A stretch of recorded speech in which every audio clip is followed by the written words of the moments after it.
दोस्तों, गौतम बुद्ध ने जब घर छोड़ा तब उनकी उम्र बहुत कम थी। साथ ही उनकी पत्नी की आयु भी ज्यादा नहीं थी। उन्हें पुत्र हुआ ही था। पुत्र अपने पैरों से खड़ा भी नहीं हो सकता था। उनके जाने से उनकी पत्नी को सबसे बड़ा आघात लगा और आगे का समय उनके लिए बहुत मुश्किल था। उन्होंने कैसे आगे का जीवन जिया।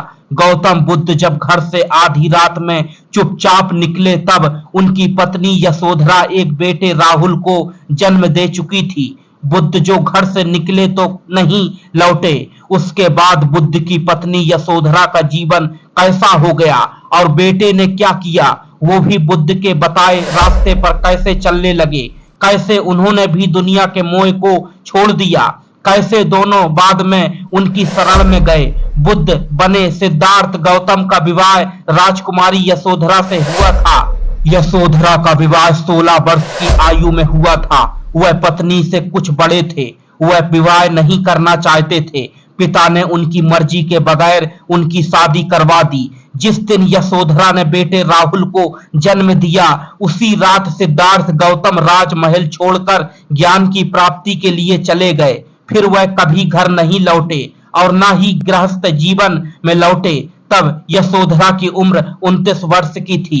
पति के जाते ही उन्होंने भिक्षुओं जैसा साधारण जीवन जीना शुरू कर दिया। गौतम बुद्ध की पत्नी ने बेटे का पालन पोषण करते हुए एक संत का जैसा जीवन अपना लिया। मूल्यवान वस्त्र और आभूषण त्याग दिए। पीले वस्त्र पहनने लगी और दिन में एक बार ही भोजन करती थी। यशोधरा के जीवन पर बहुत सी किताबें और रचनाएं लिखी गईं। माना जाता है कि अगर बेटा राहुल उनकी गोद में नहीं होता तो शायद वह जीवन का ही त्याग कर देती। गौतम बुद्ध इक्ष्वाकु राजवंश के सबसे बड़े साम्राज्य इक्ष्वी के राजकुमार सिद्धार्थ थे। यशोधरा उनकी बुआ की बेटी थी। शादी से पहले से बुद्ध का रुझान आध्यात्मिक था, लेकिन यशोधरा पत्नी होने के बाद भी उनकी आध्यात्मिक प्रवृत्ति से कोई ऐतराज नहीं रखती। निश्चित तौर पर बेटे के होने के बाद बुद्ध जिस तरह घर बार छोड़कर चले गए उससे उन्हें बहुत दर्द हुआ।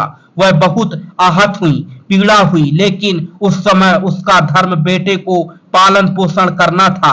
लिहाजा उन्होंने वही करने का फैसला किया, लेकिन सारे सुखों का उसी तरह त्याग करते हुए जैसा उनके पति खुद कर रहे थे। महल त्याग दिया, सुंदर वस्त्र और गहने भी त्याग दिए। एक कुटिया में साध्वी का जीवन व्यतीत करने लगी। घर छोड़ने के बाद बुद्ध को शुरू में बेटे को लेकर मोह आता था, लेकिन उन्हें मालूम था कि अगर वह अभी घर लौट गए तो फिर मोह माया से निकल नहीं पाएंगे। लिहाजा वह ज्ञान और कष्ट के मार्ग पर ही चलते रहे।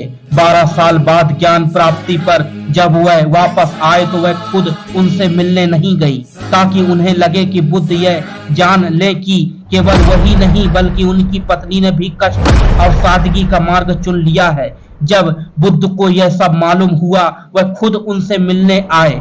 कई जगह यह लिखा है कि जब बुद्ध उनके सामने आए तब यशोधरा कई सालों का गुस्सा बुद्ध के ऊपर निकाला। पिता धर्म न निभाने पर उनकी आलोचना की। बुद्ध शांत होकर सुनते रहे।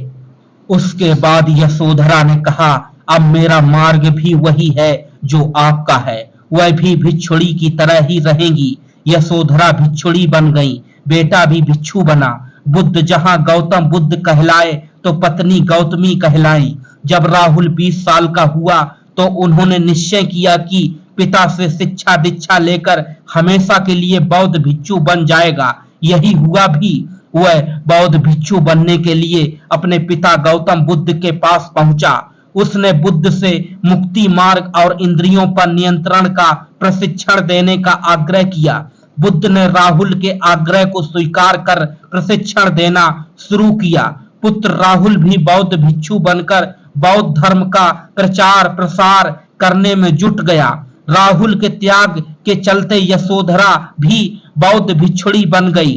500 भिक्षुड़ियों को दीक्षा देकर अपने कर्तव्य का बोध किया। दोस्तों, यशोधरा के त्याग और सादगी को देखकर बुद्ध को आत्मबोध हो गया और बुद्ध ने घूम घूम कर अपने अनुयायियों के साथ कई देशों में अपना संदेश दिया।